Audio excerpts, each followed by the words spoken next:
The following video contains spoilers. We suggest watching the episodes alone in the dark.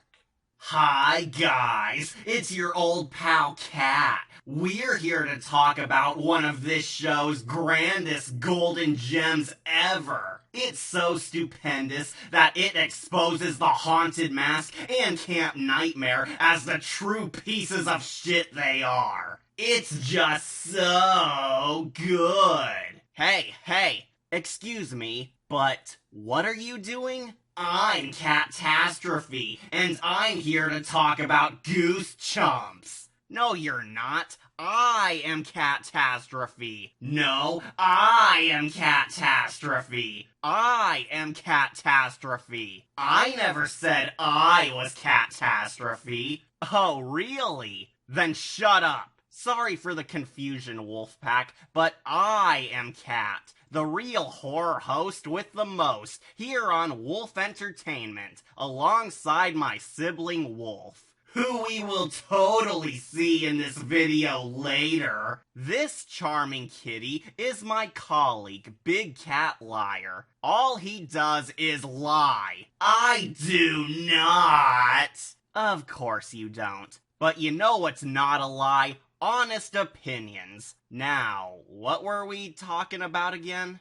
Just the only good episode to ever come from R.L. Stine's unpopular Goosebumps miniseries, You Can't Scare Me. An episode which clearly everyone loves and worships. Oh, sweet Celestia, please tell me that's a lie too. Oh, you can totally trust me. Ah, jam it! Well, Wolfpack, we warned you that there were a few bad eggs on this show too, so now it's time we crack open a legendary foul bomb. You Can't Scare Me is another one of the infamous tales from the franchise, as it was hated in both TV and novel form. This wasn't just a bad adaptation like Ghost Speech was, this was a story hated as both a book and a TV episode. It's that bad. And if you care about any of this kitten's backstory, then let me warn you right now that this was the first ever Goosebumps story which I 100% hated. Which says quite a lot, as most of us did have poor taste as kids back in the day, and were developing our perspectives on things we liked. So believe me when I say that this episode is a special kind of bad, when even some of us dumb kids smelled a stinker in an incredible show. This episode usually makes it on a top 10 worst episodes list or two, since even the hardcore Steinatics can't defend this plot. Most fans hate it, since the monster is wasted, it's not scary, the pacing is slow as snail hell, the characters suck, and worst of all, many found this one extremely boring. So obviously, this tale has so much to love. However, our fan base of like 12 people requested me to review this, so we're here to explore why it's so terrible, and if the hatred is warranted. Plus, you sadists love my pain. What can we say except we hate you? For those of you wondering how faithful it was to the crappiness of the book, don't worry, it's still equally bad. But most of the changes don't ruin the little plot there was from the source material. There were a few cuts and minimal scene alterations, but both are relatively similar. The largest change, though, was the ending. But that comes later. I hate both versions of this story, and so does everyone else, so there's not going to be any angry rants over the differences. They are both so awful that I just don't care. It's one of Stine's champion disgraces. I've spent so much time building up how awful this tale is, so some of you must be curious to know how bad could it possibly be? Does this episode even deserve the hate train after all these years? Or is there some good buried underneath all the dirt? Well, grab your test beakers, 'cause we got a sample to analyze. This is our wacky review on the infamous Goosebumps failure, You Can't Scare Me. This is going to be so fun!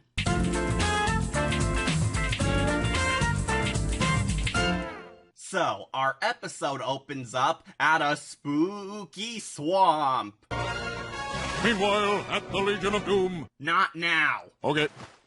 It's the 1800s, where we see a little girl and her grandpa playing ball in the dark, dangerous, toxic forest. Like all families would. This setting is fairly creepy, but sadly the episode won't be spending too much time here until the plot demands it. It's a darn shame, since this episode really needs some scary moments, and the swamps are prime meat. But I think the show was worried that they'd be recycling too much from the werewolf story. So as a result, they don't fully utilize this cool area very much. This episode has the real scary material later. But, oh no, the girl accidentally tosses her ball over the quicksand. Yeah, accidentally. So of course the old coot risks his life to save a ball. But somebody should have told Grandpa that the swamps are where muck lives.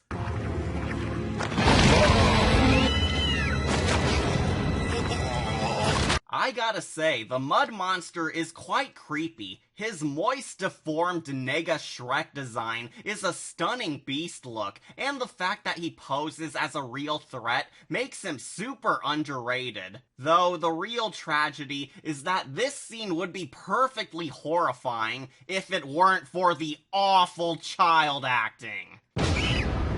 Look at this chick. She's honestly smiling. Smiling! This little girl witnessed her grandpa getting murdered by a demon and is about to be attacked herself, and she smiles at this. Grandpa!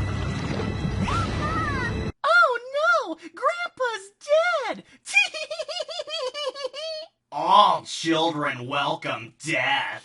But don't worry, 'cause it was all just a book report story from a children's classroom, where we meet our actual main cast. A super smart cookie type A girl named Courtney, and a duo of generic idiot bullies. Ow. And much like Little Miss Grandpa's dead girl, their acting is downright painful. This is gonna be good. Shh, Shalal, something's up. Meet Eddie and me at Muddy Creek. After school, we dare you, right, Eddie? Yeah. Oh, sorry, Eddie. I didn't see you. Oh.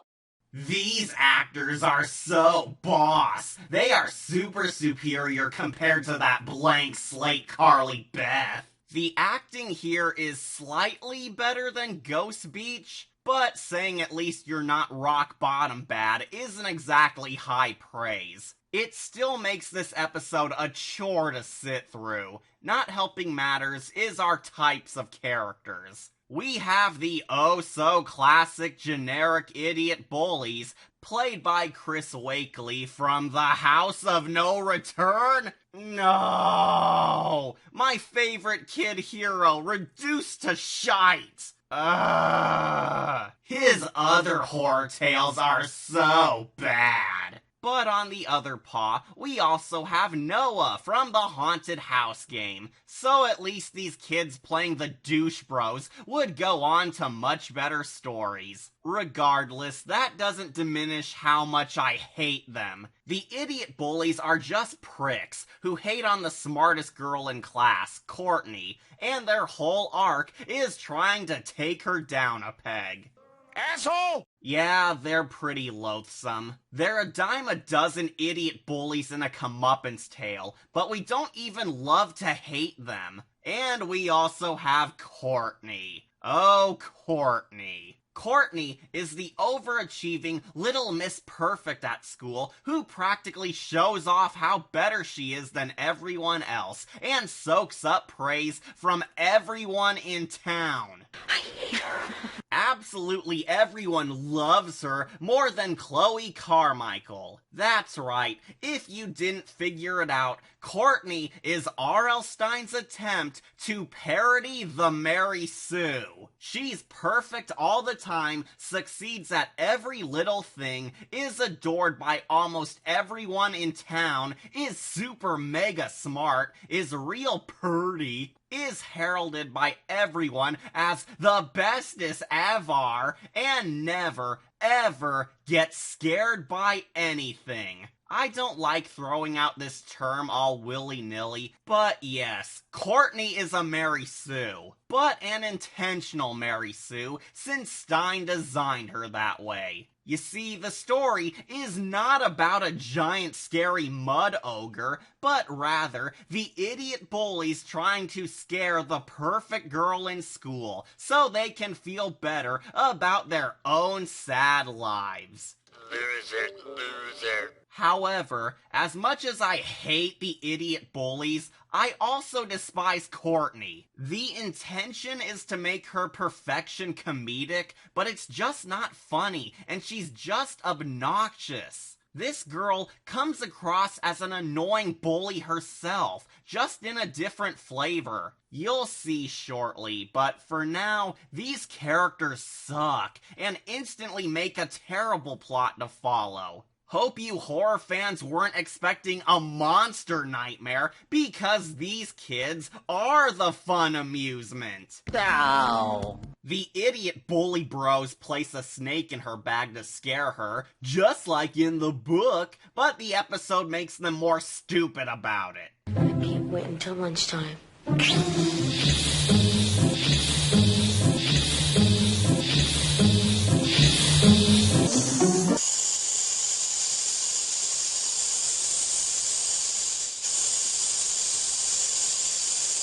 It's so nice to see such charming heroes. During lunchtime, Mary Sue Courtney seriously shares lunch with the teachers because she's just that cool. But when the snake jump scares everyone, looking like a totally different snake than the one placed in the bag, Great continuity! everyone is afraid, except for Courtney, as she tames the savage beast with her pure warrior bravery. Courtney, get it off! It's okay. It's okay. It's just a corn snake. Yep, no Kitten, even the adult tough black guy teacher is pissing himself in fear while the strong independent girl easily calms things down and remains tranquil while saving the class. Yep, Courtney is so awesome that she's braver than a grown-ass man. You're not scared? No, I love all creatures.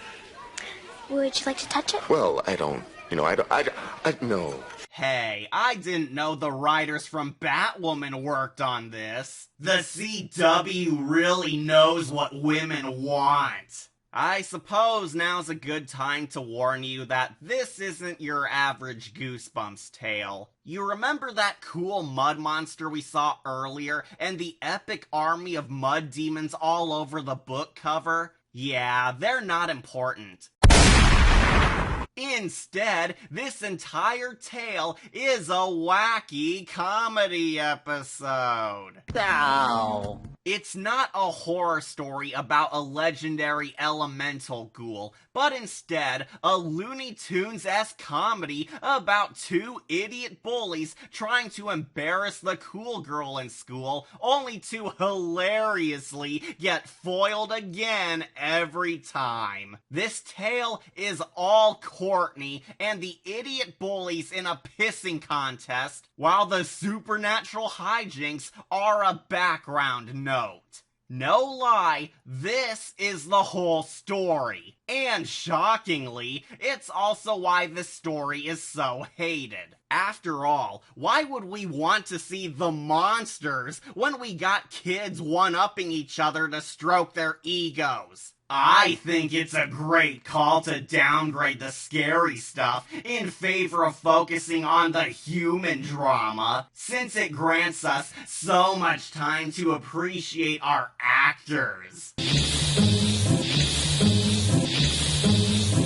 I've screened this before, but it bears repeating. R.L. Stine's shows are awful at goofy comedies. Yes, sometimes we get a good one once every blood moon, but most of the time, especially on Goosebumps, they suck. Shows like The Haunting Hour, Are You Afraid of the Dark, and Tales from the Crypt were good at grim comedy since they tried to enter some darkly funny gags, and really got away with a lot. But because Goosebumps is still child-friendly, it's almost always lame. This episode's comedy is simply not funny.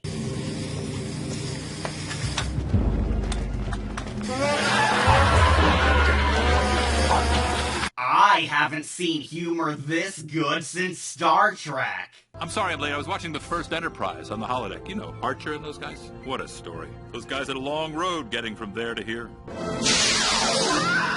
I don't think I need to drag this out, but the comedy in this is terra-bad. It serves as another fine example of how dumbing down comedy for really, really young kids comes across as insulting and lazy, since the showrunners blatantly put no effort into these zingers, the bad acting can't support them, and how it doesn't understand what the crowd really wants from a franchise about horror monsters. Something that also totally cripples this episode are the characters. These are paws down some of the most unsympathetic, unlikable pieces of crap cast members I've ever seen. This episode sucks even more because the cast are all so disgusting. You already know how I feel about the idiot bullies. They suck because they're idiot bullies. They're two nasty prankster brats trying to humiliate a girl in school out of jealousy, so you don't want them to win. But Courtney is also an unlikable jerk too, since I don't want her to win either. While in the book she was just a naive Sheldon Cooper-ish gal, in the show she comes across as an arrogant, smug, superior, condescending, self-righteous, know-it-all bitch. She's not quite the popular girl alpha bitch, but she feels dangerously close to it. We're supposed to like Courtney and laugh at how she foils the idiots like a Roadrunner versus Wile E. Coyote tune, but that's negated by how nasty she can be. From what we see, Courtney constantly talks down to people, even adults, sucks up to her teachers, does her extra achievements only to soak up all the praise, and comes across as a narcissist on par with the Riddler. I mean, come on, do any of you like the girl who talks shit about students behind their backs for not being as good as her? Courtney, you know you don't need to do any extra work. You've already got an A+.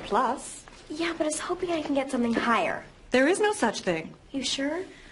We're in science class. We can invent one. You bitch, I'm gonna punch you in the face. The idiot bullies are pricks, but so is Courtney. It's just like Intruders and Mrs. Worthington. All characters involved are kind of rotten, but the episode tries to make you hate other characters more to make the designated heroes look better. How are we supposed to like this episode when all the castmates are this vile? I knew it. I'm surrounded by assholes. Our main point is that Courtney is flawless, and bullying is justified as long as you do it behind people's backs. It's bad. Some folks seriously tell me that they thought Courtney was portrayed much better here than in the book, but honestly, I think her TV counterpart is 1,000 times worse. Almost to the point where you understand why the idiot bullies despise her so. Maybe next time, make your hero lovable. Speaking of which, they try to prank her again, this time by placing a tarantula on her. Since, you know, a snake couldn't frighten her, so clearly the school's non-dangerous pet spider will. The work of geniuses.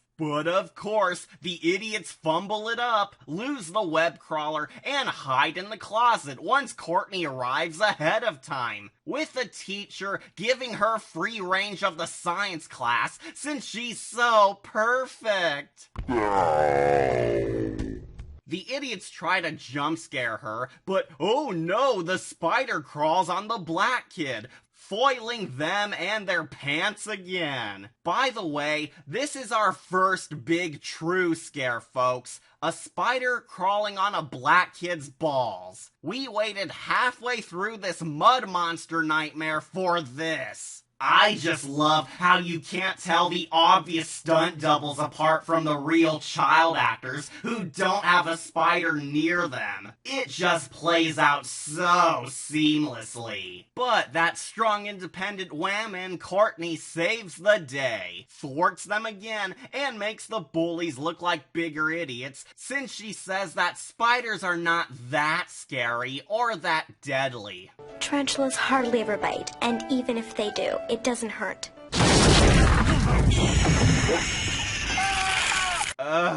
Not only is this cringe to the max, but it's just so boring. We're halfway through the episode and nothing has happened. This zany format is so predictable and so pathetic that it doesn't even feel like a Goosebumps story. It's a bad kidcom. How did we go from monsters hiding in the shadows to goofy 80s sitcom moments like this? It's totally riveting how this episode takes forever to get scary. We then see the muck monster slowly rising from his slumber. But enough of that boring crap, cause we get to see school book reports. I think we should all give Courtney a hand. Clearly, this episode knows what the kids are into.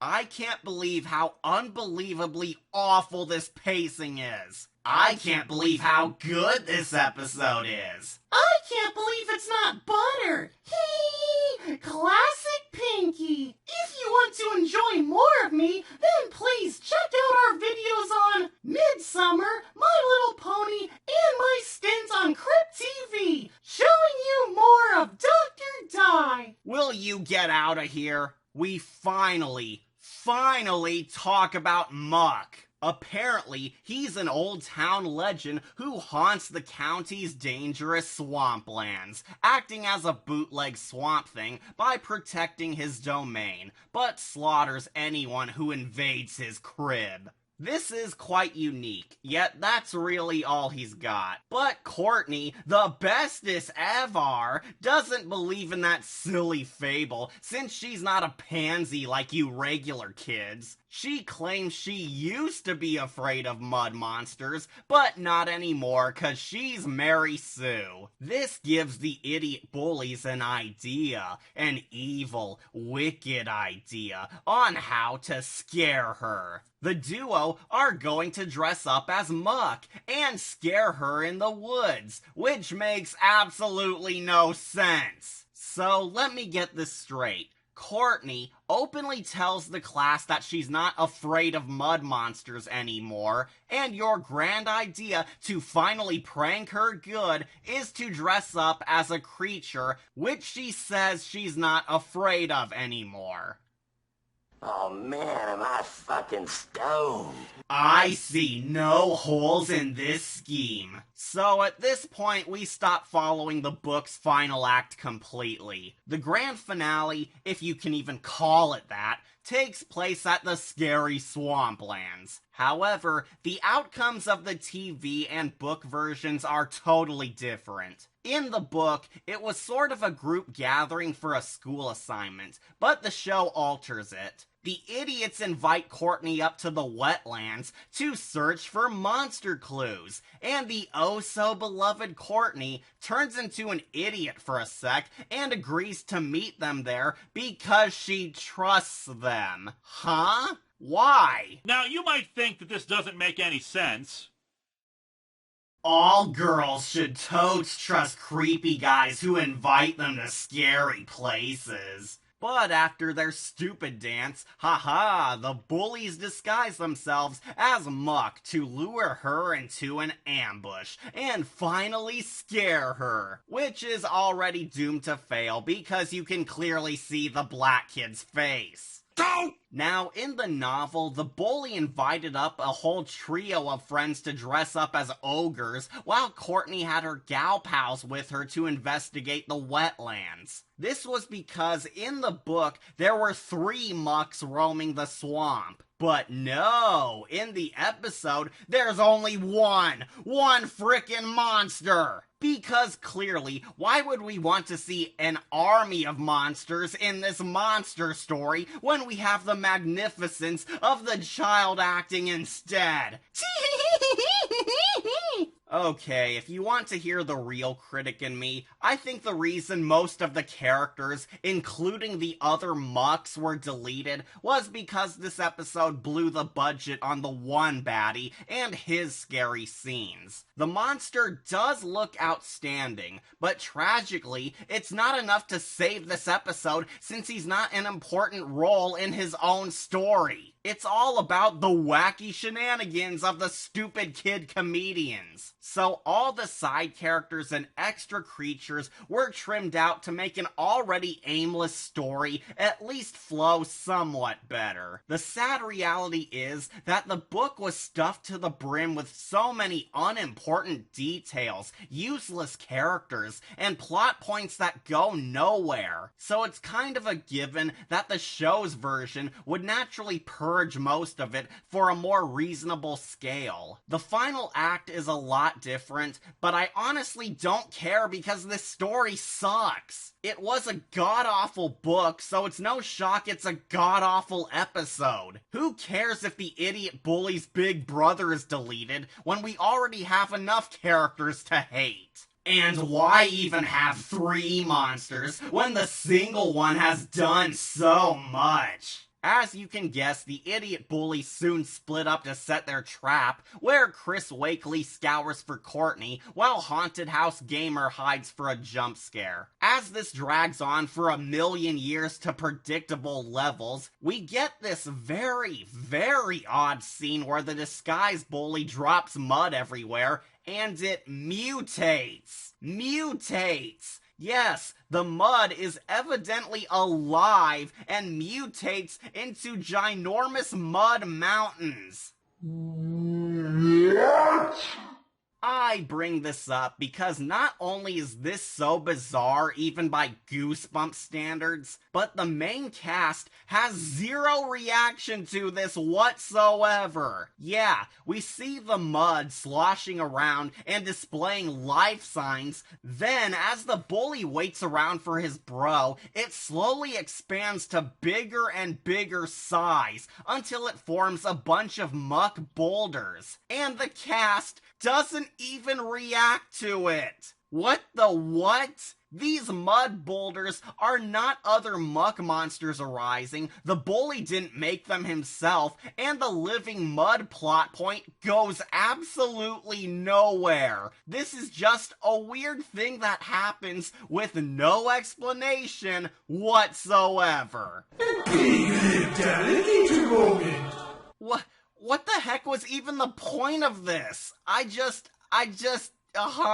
English. I can't even English. Having inconsistent backgrounds is perfect filmmaking. I legit thought these were more mucks forming exactly like in the book, but nope, this never comes up ever again. Well, that was pointless. Meanwhile, Chris Wakely sees who he thinks is his bro wandering around as Muck, but wait, that's not his buddy. Oh boy. Yep, just like that, Muck is back at the tail end of his own episode, and he gives us the worst Scooby-Doo chase you'll ever suffer from.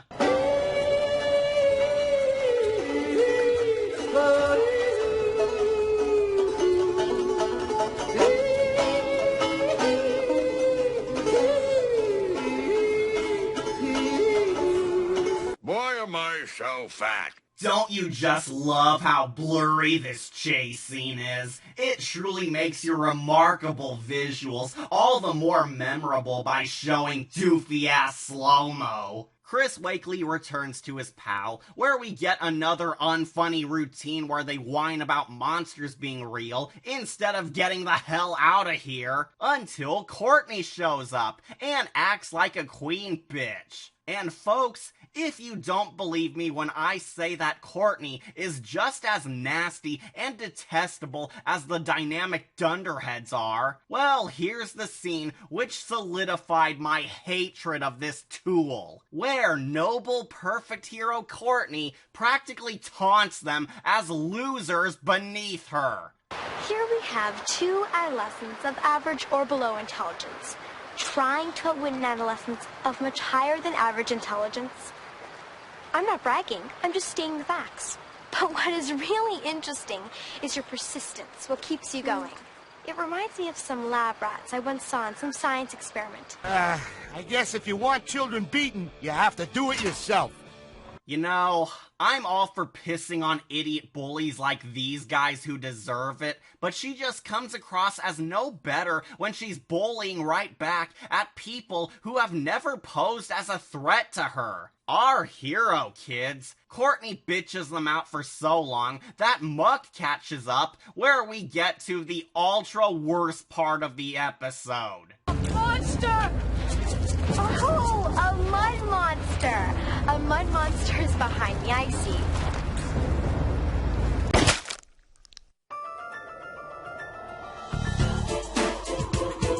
Oh, how I wish that was the true ending, but what we receive is far worse. When the monster corners them, get this. Courtney reaches maximum Mary Sue God mode as she is totally unfazed by Muck, and she proceeds to femsplain the monster to death. I am not even kidding. Courtney femsplains the monster to death. Muck just stops attempting to eat the kids, patiently waits as the strong whammon tears into him about how bad he is, and he just stands there taking it up the ass like a bitch. Why the heck doesn't he kill them? You are stupid! The monster's just a nice guy. Besides, Courtney unlocks her superpowers. Don't interrupt. I can feel your anger. What? I can feel your anger. I can feel your anger? What is she, a Sith Lord? Everyone make way for the new Star Wars Episode 20, Battle of the Mary Sues. The sequel trilogy was so well written. I'm sure you heard this criticism before, but if you haven't, I'll just repeat what a ton of others before me complained about outside of the bad comedy and bore factor. The twist ending is completely wasted. You see, some fans actually thought it would have been a superior twist if Courtney turned out to be a monster in disguise herself all along. That the real reason why the mud monster obeys her, why she's such a perfect human, and why she's never afraid of anything, was actually due to her being a monster herself the entire time. This would explain why she's unimpressed by half the scary stuff that happens, and how she even one-ups a monster. But nope! Courtney is just that perfect. She is a Mary Sue who even slays monsters just by lecturing them to death. It's all a bad joke. Stine literally had no twist or character arc for this lady. She is just a perfect person who faces no conflict, therefore rendering her a bland, uninteresting bore on par with Captain Methville. How brilliant would this have been if Courtney was a twist villain or something? It would have made the plot a tad better since we'd get clues upon rewatches. But instead, it aims for stupid comedy because Courtney is God. I have never needed a beer so bad in my entire life. On a fun side note, I guess. This climax was supposed to be an homage to the Greek myth of Hermes defeating the giant Argus by telling him a story so long it bored the massive monster to sleep. While this could have been a cute shout-out and all, let's be real, nobody is going to get that reference, let alone kids. Do any of you really think that the first graders who read and watch Goosebumps are going to cheer at this shout-out to Greek myth? I don't think so. This climax is lame. It's more of Courtney's unfunny Mary Sue shtick. It's a piss-poor final battle, and worst of all, it destroys all intimidation this muck Pokemon had, because he looks like a pathetic wuss who dies because a little girl fem-splained him to death. Way to murder all dignity of your horror monster. Now, we have to talk about your aggressive behavior. You can't expect sympathy from people if you're always attacking them, you know. Well-adjusted monsters just don't do those sort of things. Correct me if I'm wrong. Inside this monster we all see, I think we have an emotionally wounded creature. It wasn't until I admitted to myself that there was nothing wrong with being perfect, that I was able to totally accept myself. Work on yourself alone, and definitely do something about your impulsive behavior. Hear me out. Hello there. Hello. Are you even listening to me? Fatality. Ow. Yep, the monster dies from that, and accomplished nada. Remember, kids, this guy is marketed as one of the most popular Stine foes. I never did enjoy hanging out with you. And if you can believe it or not, Courtney makes the news for her remarkable discovery and brave heroism, as everyone in the world praises her for how awesome she is. And more evidence to prove why she's a bigger bitch in the TV version, Courtney even smugly mocks the two morons publicly on TV to brag about her epicness. I also told him that being a hero comes with lots of responsibility. That's why saving the lives of two frightened little boys, Hat and Eddie, was something I had to do. I'll never forget the look of absolute terror in their little faces. Zeus, would it be wrong to punch a child? Courtney is a narcissist bitch. Remind me again, we're supposed to like her, right? That moment when you realize that Courtney from Total Drama ain't so bad. You know, for once, I agree with you. And that's it. The idiot bullies are foiled again and humiliated in public. Courtney is God, and everyone leaves when it begins raining, without anybody claiming the monster's body. Yes, for realsies, the first time the entire world learns of monsters being real in the Stine universe, and we're supposed to buy that no one collects the muck Pokemon dead or alive. Oh, shit! Why do none of the news sources or government agents get his body? Well, of course, so the rain can magically revive him back to life, since mud is moist in this weather. Now, in the book, the mud monsters chase the protagonists off, and it ends with the bullies giving up on scaring Courtney, cause she's just so perfect. That was it. In the show, the bullies angst about life sucking and give up on Courtney, but it adds the monster coming after them and killing them. Oh, thanks, man.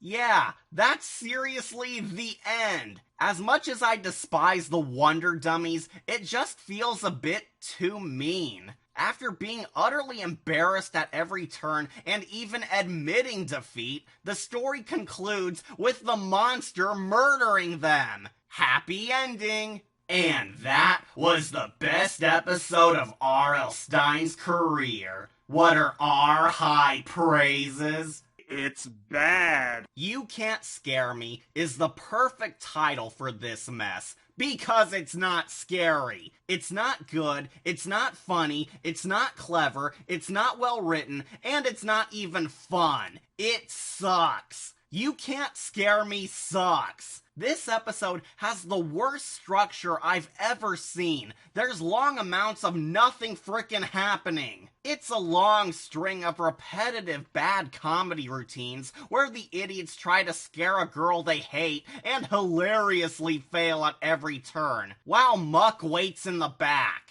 It's so bad that it doesn't even feel like a Goosebumps tale. This feels like a rejected sitcom plot recycled into a Goosebumps book. I did love the idea of the mud monster haunting the forest, but he's not important because it's not his story. It's Courtney's adventure. Courtney is an unlikable, know-it-all Mary Sue who's so irritating that you kind of cheer on the bullies to kick her off her high horse because she's so detestable. The idiot bullies are of course awful people, but their wacky hijinks are even more awful to suffer through. The monster is wasted. There is no point in me talking about him or all the awesome potential he lost, because if the writers didn't care, then why the hell should I? Don't expect him to make my top 10 monsters list after that embarrassing display where he died from a girl talking to him. The plot is a mess. A sloppy, disjointed, dull mess. There's nothing exciting about a horror story which forgot the horror. But I can't really blame the showrunners for this terrible episode since it was based on an equally terrible book.